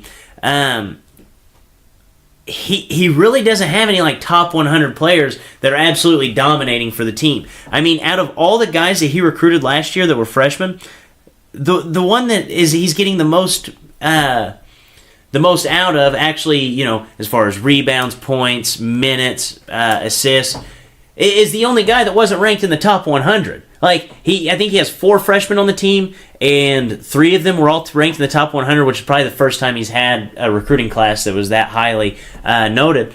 And the one guy not ranked in the top 100 is the only guy that's really attributing minutes, points, everything for the team, which is just that's Jay Wright. Mm-hmm. That's Jay Wright basketball, and that makes me scared for this, other teams going forward. And something that I always like to look at, coming into the tournament time, the reason why I really like Nevada, reason why I really like Tennessee, is because that they have guys who've been there. They have guys that are juniors, seniors that are leading the charge, and with Pascal and Booth, those were guys who saw a ton of minutes last year. They saw minutes in the championship game. They saw minutes in the Final Four, and now it's their turn to lead the charge with a majority of other guys that were released on the bench for the team last year. I don't think this team can win a title, but I will not be surprised if Villanova at the end of the day is sitting there in a Final Four. Yep. Yeah, then you look at it, that'd be surprised, and then you look at the team, knowing the guys, but hey, this guy's scoring 18 points a game. This guy's Yeah. shooting 50% from three. Like, Yeah. And then they have a 6-foot point guard that is just like absolutely tearing everybody up last year. and then you know? they find a guy who just hounds rebounds. Yeah, that J Wright 101. So we'll actually go to the NBA. I said it earlier, Kyrie Irving. He is now on my power rankings of clowns. First lost his marbles in the final seconds of a loss to the Magic. Then comes out and says that he called LeBron to apologize for basically being a young pain in the ass, get advice with going forward and being a leader. Obviously, there's two parts to this. First, what are your thoughts on Kyrie basically blowing up on his teammates, talking about how they don't know what postseason success is yet, and that he has to be the leader? So this was kind of clear out of frustration. Yes. And he probably was just saying these things, and I'm going to push him again. But at some point in time, you just kind of got to look in the mirror and say, maybe I need to do lead. Like, maybe I actually lead the team instead of just keep thinking back to what I did in 2016 or 2017, what year it was, against the Warriors, and say, okay, what have I done lately? And lately, I've been injured, I've been a pain in the ass, and I've been hard to play with because all I want to do is drill the basketball. Yeah, I mean, you're the guy who wanted to get away from LeBron. Like, you wanted to be the leader, and now it's your second year there. You've missed a ton of time, and now you want to say that you're the leader of the team. Whenever last year in the postseason you weren't there, and they were one game away from the playoffs against your former team, without you. I mean, let's just get that clear. Like, it was the Cleveland Cavaliers, the team that you left just from last season, playing the team that you are on, currently not suited up, taking all the salary cap out of the team. Mm-hmm. The two teams, neither one of them needed you to get to that point. What kind of leader are you? I don't know how you just walk in and he's just like, he's the guy that shows up on his first day of training to a job, walks right in and he's just telling everybody else how to do the job. Like, get out of here. Uh-huh. Get out of here. I don't understand where he's coming at with that. And the team already has a leader. It's a definitive leader, and it's potentially the best coach in basketball, Brad Stevens. Yeah, but you do need a locker room presence. Like, yeah, the coach is huge. You can probably have to fit the coach. But you sort of have that locker room guy. You don't think it'd be Al Horford? Kyrie, I mean, this guy's still 26 years old. Kyrie's 26 years old, but he has had more NBA success in terms of achievements than Al Horford has had. And so he could be the guy to step up and be, hey, look what I did against Warriors, and this is what you have to do. It has to take to do that. And a lot of times it takes a player who might be the best player of all time on your team. Yeah. I don't understand where he's coming from with this. Like, I understand that he wants to be the leader, but it's not something that you set out to do. Like, you just are. You just are. Like you're naturally the leader. Yes. Like, if someone came up to you and say, I need you to lead this, you're going to do it. But it's not going to be the best job. No, and if they come up to you and say that you need to lead this, and you were supposed to be leading it from the first place, you probably sucked at it. Yeah. So they need to find another guy to do the job. So the second part of this, what do you think about things finally coming full circle and him calling LeBron to apologize and get his advice? I mean, I'm fine with it. I think it's hilarious. It's hilarious. It makes it seem like Kyrie kind of wants to be back as LeBron, or kind of acknowledging that the reason I did what I did in 2017 is because I had maybe the best player ever next to me. Yeah. I can't do it without him. But this all kind of seems bullshit to me. Oh, it's bullshit. And it's because He's a fraud. he said it. Yeah. Like, if you do it behind closed doors and it comes out like months from now, that's one thing. But the fact that it comes out immediately afterwards is saying, hey, look, it's like saying, okay, I'm going to volunteer at a soup kitchen and record it, put it on Instagram and get likes. That's what he did. Yeah. He called LeBron, put it out there, everybody knew, hey, look, Kyrie's changing, he's becoming a good guy again, he's learning his mistakes. Maybe that's all true. But the way he comes off is bullshit. Yeah, I see right through this one. You know, and there's no way in hell that he's ever going to team back up with LeBron. Like, he doesn't. he called LeBron to figure out how to be a leader. Like, he doesn't want to be one of LeBron's followers again. Like, I just think at this point, you know, you said it the first time ever that we had a podcast. What did you call Kyrie? A pretentious Duke bitch. That was it. In my words, yes. Yeah. And he is that. And Kyrie Irving is my favorite player of all time, and with the Duke. But he still is that. Yes. And that's what it is. And he can't change that. He can't help it. Yeah, you know? It's who you are. He's a Duke. And you can only change yourself so much once you get past your adolescence years. Yeah. That's pretty much who you are. Yeah, he's dialed in, baby. And I think this is hilarious, but I don't know. They're just clearing the way for the Pacers in the East, and I couldn't be more excited about that. So, wait and see. It was long awaited. But we finally got to see Boogie in a Golden State uniform. The Warriors picked up the win against the Clippers. Boogie played 15 minutes, had 14 points, 6 rebounds, 3 assists, and 6 fouls.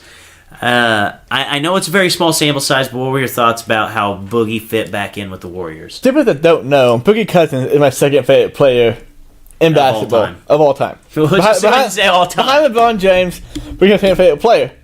And I have said, even before he was best center in basketball, he was the best center in basketball. And these numbers continue to show he is the best center in basketball. 15 minutes, 14 points, 3 rebounds, 3 assists. 6 fouls. 6 fouls, yes. Okay, that's you can't rough. leave that. That's my favorite stat on That's rough. But the efficiency is insane. Yeah. He's accountable for at least 20 points in 15 minutes. And 6 boards. Up to 23 points, but at least 20 points and 6 rebounds in 15 minutes. That's insane. If he can gel with everyone else on that team and doesn't foul and is okay taking a lesser role, which we know from the past, he's also kind of a bitch. Yeah. This team will be unbeatable. Which, you know, honestly, though, he could come in, even if he is fouling. Like 14 points, 6 rebounds, 3 assists in 15 minutes. They'll take that any day of the week. From the, fourth man on the offense? Yes, fourth guy in the rotation. Yeah, you'll take that. This is just insane. Like, for him to come back from an Achilles tear and not just an Achilles tear, but be a 270-pound man and come back from an Achilles tear and just be dominant immediately once you get back. Like, obviously the defense is going to come. Like, you know, his eyes haven't adjusted back to the NBA, you know, the quickness of the NBA. Obviously, he'll get better defensively. He's not going to get 6 fouls. You know, he's not going to average a foul a minute for the remainder of the season. At least, like, the rest of the NBA can hope so, but it's not going to happen. The one thing that you have to watch out for, though, whenever Boogie Cousins is on a team, morale. That's it. If morale is good, the team will dominate. If the morale is bad, the team will suffer. And I think this is going to be one of those weird moments where Boogie's going to step in and it's going to be seamless. You know, like everywhere we've seen him, there's always been some pushback. We've never really got to see him play with another star in the NBA. He did, you know, Anthony Davis was on the team, but whenever AD was out, Boogie was playing. Whenever Boogie was playing, AD was out. So, like, it was just back and forth with guys just being injured. At all times, he's going to have a star on the court. Yeah. It doesn't matter if he's playing with the second, he's going to have a star on the court at all times. And he brought up the attitude. We got to think about this dynamic real quick. We have Draymond Green, easily the loudest player in basketball, most outspoken guy for sure. Yeah. For sure. Who's the second most outspoken person? The guy who thinks he's a hard ass, Kevin Durant. Yeah. The guy who was just straight up saying he's better than LeBron James for no reason. Yeah. Well, okay, wait, time out. Okay, LeBron did come out and say, I knew right then I was the greatest player ever. So okay, well, but KD said that before LeBron. That thing LeBron. KD is so. He's so conscious. He's the man of the Twitter account. He's so conscious of where he's at with my compared to LeBron James. This is my personal opinion. He's so conscious of that, he would do anything in his power to overcome where he's at. And that's why he has fake Twitter accounts and all this other stuff. Then you have Klay Thompson, who I have never heard spoken a word. I don't know what Klay sounds like. I have never heard him speak. Don't know what he sounds like, and that's a good thing. And then you have Steph Curry, who is the glue to the Warriors. Yeah. Do you realize how good a season he's having right now? Yo, he's insane. Second best season of his career, talking about it, because you have fake hardo Kevin Durant over here Yeah. talking shit every day, and me trying to get his. And Harden walking to the line 15 times a game. Steph Curry is now Klay Thompson 2.0. Yeah. In front of talking. He doesn't do it. Yeah, he doesn't Very talk good. at all. So you interject Boogie Cousins, who is, whenever he is, playing top 5 most outspoken player in the NBA, put it in there. Steve Kerr, everybody pull an Urban Meyer, and be out of the game in 2 years. Dude. You can't handle it anymore. Dude, no, this is the perfect scenario. Okay, the team's gonna want to disband, but they're gonna hire Urban Meyer to come and coach the Golden State Warriors, and this was basically a setup job for him to get the Golden State Warriors job. Potentially, he could pay more. He could take more benefits. So he could keep them together. I mean, if you hold down a locker room with Riley Cooper, Aaron Hernandez, and Tim Tebow, you can keep Boogie Cousins, Klay Thompson, Steph Curry, Kevin Durant, and Draymond Green from killing each other. What if he's just a bench guy? That'd be awesome. Like, do you know how every high school JUCO college team had just that old The bench mob guy. the old black guy on the bench who goes to coach gets on to, hey man, you calm down, let's do this right. Walk in the locker room, everybody meet, respects and fears him. Urban Meyer's going to be that guy on the Golden State bench. Yeah. I would love to see that. And whenever things would go bad for that team, that he would be...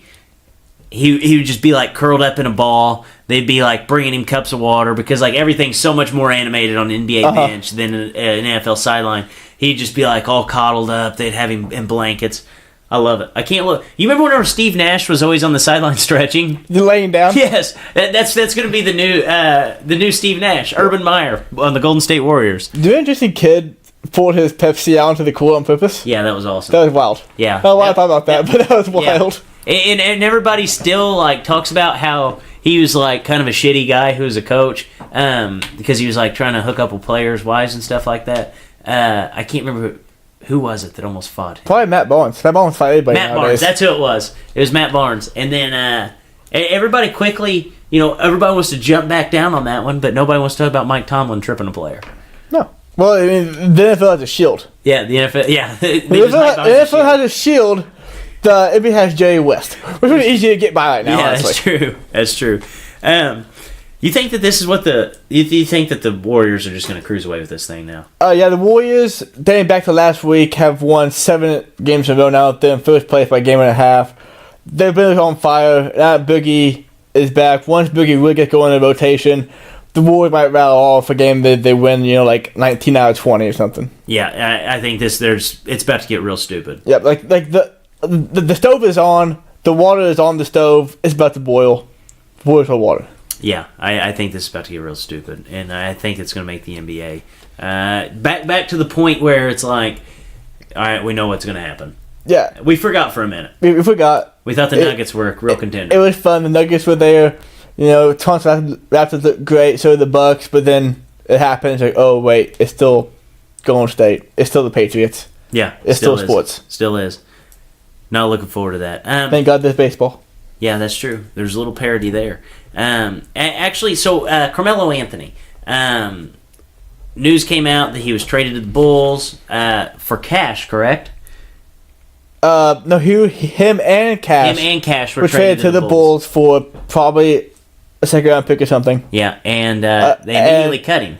They immediately come. So here's what we know. He got traded to the Hawks. The Hawks are paying $27 million of salary. He was then traded to the Rockets. The Rockets didn't want to pay him anything, so they cut him. No, they didn't cut him. He's been on the roster for months not doing anything. He's going to get waived. Well, Kenneth Faried is going to come off waivers later this week. The Rockets are going to sign Kenneth Faried. Therefore, they'll open up a roster spot. By doing that, they trade Carmelo Anthony and Cash for some pick to the Bulls. The Bulls, in a very elite move, said, we can get free money. Got the free money, cut Carmelo Anthony. Now, what we know, but don't really know, is Carmelo's going to go to the Lakers. Dude, that would be Because they're going to pay a minimum contract. Yeah. To go to the Bills. This will be his second minimum contract he signed this year. Yep. Because the first one was with the Rockets. I just hope he goes to 76ers. Why? because I think that has the most potential to be funny.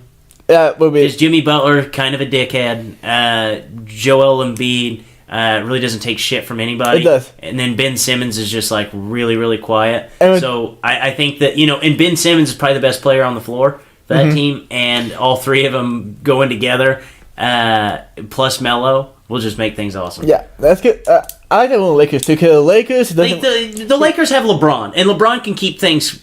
Yeah, exactly. Tied down. And if it doesn't work out, the Lakers are still the Lakers. It's still Jimmy Butler. Still pull the cord real quick. Yeah. The 76ers over the past 7 They'll years hitch their wagon to have that shown they've shown the willingness to hitch their wagon to shit Yes. and really ride that shit out Yes. until there's none left. Yes. Like they're going to ride the wheel of Anthony and his whole process, and then come the I don't know playoffs, and the playoffs are like, wait, Grant Anthony had a minus 13 this season. Him and Jimmy Butler have fought 10 times in the locker room. Yeah. We should have a bad idea. Yeah. Yeah, 76 weeks ago. Yeah, the 76ers. All aboard. Because whenever the 76ers go in on something, they go all in. They hitched the wagon to Yeah, the they- idea that this is going to happen. This will work. I think they're the only team in NBA history that hitched their wagon to a one-legged pony and expected to like come out of it smelling like a rose. So I hope it's the 76ers. Lakers, I mean, there's a ceiling on there's a ceiling on odd stuff that can come out of that situation. 76ers, there's nothing. Yeah, the pride of the Lakers will keep that together enough. Yeah. The 76ers had pride in the 70s. Definitely have panned off. Dr. J's not coming back to save him. So, Latency, it is our time to put you in the spotlight. Each week you go out and you watch one, not two, not three, maybe 4, 5, 6, all the way up to 50 movies in a week. What'd you go watch for us this week? This week I saw Glass. Glass. In Florida Glass with Samuel L. Jackson, Oh, Bruce Willis, yep. and The crazy guy. can I remember? Yeah.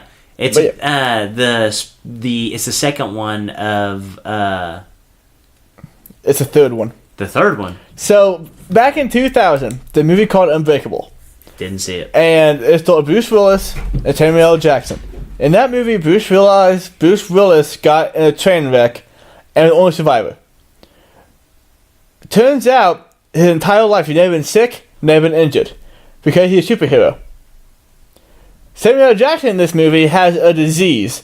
I can't remember what it's called, but basically anytime he falls down, he breaks bones.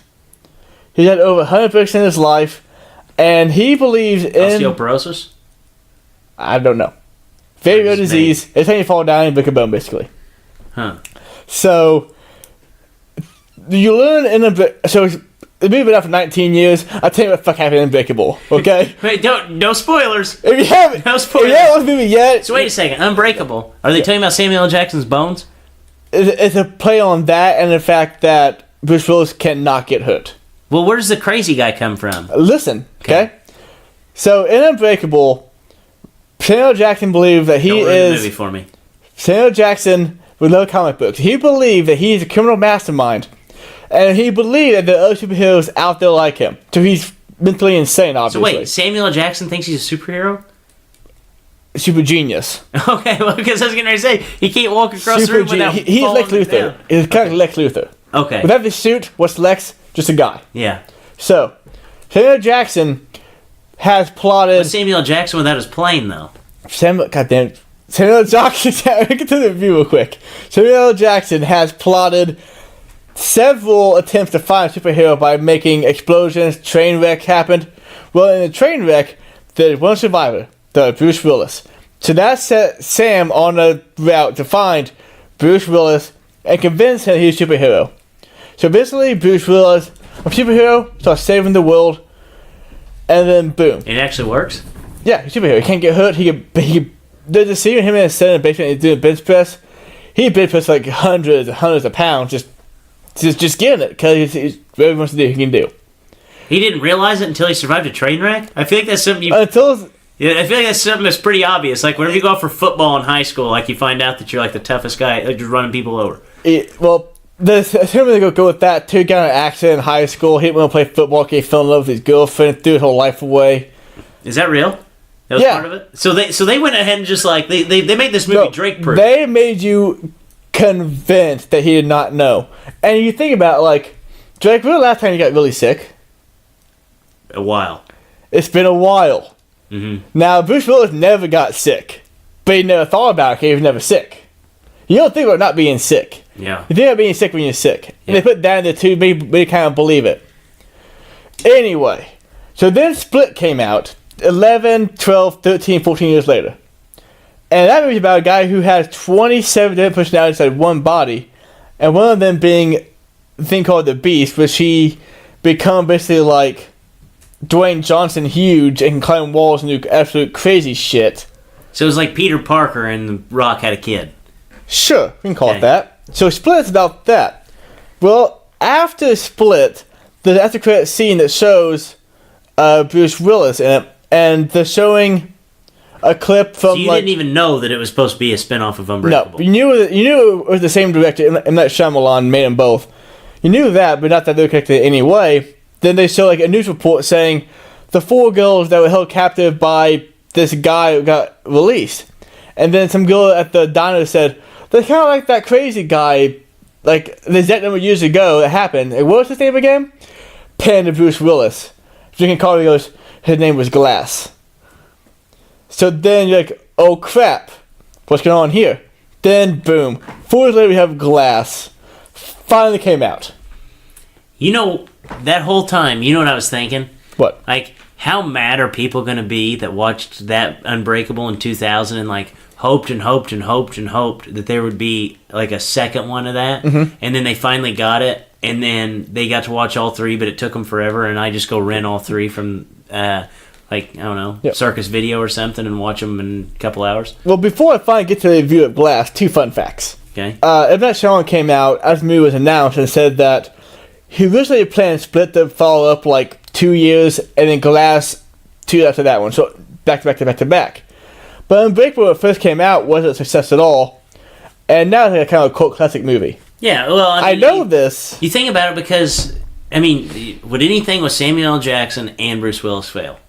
No, we're not. It's just a matter of time. Today it wouldn't, but back then I've been kind of on the radar because yes, they were both in Pulp Fiction and they're both movie stars, but in that Shyamalan wasn't really known yet because Sixth Sense hadn't come out yet. Okay? So this is the first movie he made. And I know that it's cult classic because I watched the movie with somebody before, and at the end, I watched Split with somebody, and Bruce Willis said that. They go, "Wait, what's that?" I was like, "Oh, face the palm." Had to explain that whole deal to her, and so now we're at Glass. So Glass starts out they're all in this insane asylum because they all believe they're superheroes, and no one believes that honestly because it's insane. It's not a Marvel movie. It's not Marvel. This is real world. Well, then Glass, the criminal mastermind, super genius, plots to get the Beast guy on his side so they can escape. And so what has to happen? The good guy has to fight the supervillains. So Bruce Willis then breaks out of the asylum to take on the Beast and Mr. Glass, Samuel Jackson. And Mr. Glass wouldn't be hard to handle. No, you flick him and he breaks his arm. Yeah. But he's a genius. He'll outsmart you. That's Is his he whole thing. actually a genius, or is it like a joke? I mean, he has plotted several terrorist events without getting caught, so I guess he's a genius. Okay. I mean, I feel like if I plot to blow something up, I get caught doing it. Yeah, probably. I'm not a genius either, so. Probably. But then going to the movie, I knew it would be cool because I thought Split and Unbreakable were both cool, but not great movies, and Split and Unbreakable were the same level of movie. Glass very much brings in the feel of Unbreakable and Split still, but nothing has really changed to make it any better of a movie. The actors did really good. The good twist at the end, like always in that song movie, but he could have really put a piece of the game, making it really great, but he didn't do that.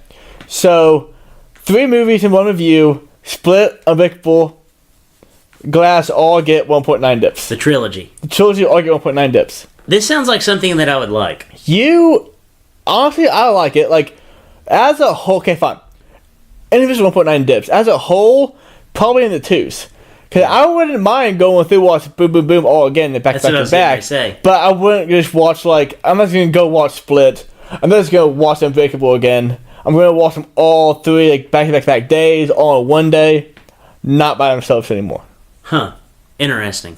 Interesting. So basically, if you want to go watch Glass, just watch the first 2 movies too, because you're going to be kind of confused what's going on. Yeah. See, I didn't even know that I didn't even know Split was connected to anything. I thought that this was it was like the standalone film, and then this was the sequel. Yeah, no, Unbreakable was the first film from 19 years ago. Wow, that's unbelievable. Also, fun fact about this movie: the woman who plays Samuel L. Jackson's mom in the movie is younger than Samuel L. Jackson is in real life. Wow, How old do you think he is? he's in his 60s. He just turned 70. Huh? He is 70 years Samuel- old. Are you serious? He just turned 70 like 2 weeks ago. Oh my goodness, dude! Yeah, Did no, they use CGI on him? makeup, man. Makeup. I found that out. He had a birthday party like 2 weeks ago. He's 70 years old, Wow, that's unbelievable. God, he looks good. right? God, Don't age. 70 years old. Wow. So, any bold predictions for this upcoming sports week? No one in baseball science. No. Maybe that will turn the course of history here. That's unbelievable. I can't believe that this has still been going on. My bold prediction is that I had it and I lost. Oh, Carmelo Anthony. I think we had been waiting for months for Carmelo for some news. Mm-hmm. I think now that it's almost like a laughing thing now, like it's funny. I kind of feel bad for him a little bit. You do? Kind of, because it had become kind of a joke. Yeah, In a but way. it's like the Matt Harvey He- situation. he Like did if his you're own not way. willing to go to the bullpen, like Yeah, come okay. on, man. Like if you're not willing to come off the bench, like come on, man. Yeah.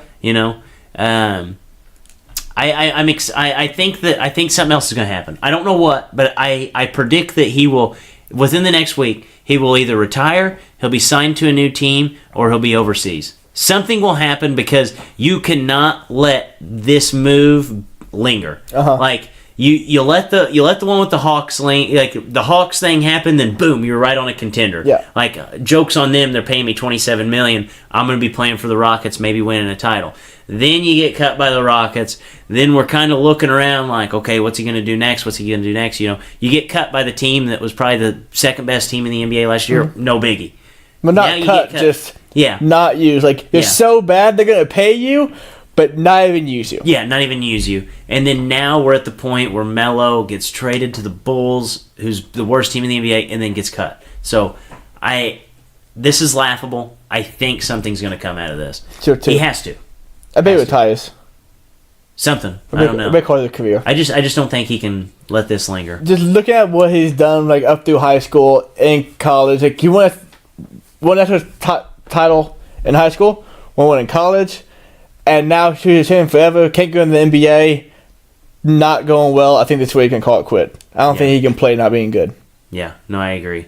This will be interesting. I hope he makes a move soon because this can't linger. And on that note, for Drake, for Leighton, as always, Dippers, stay saucy.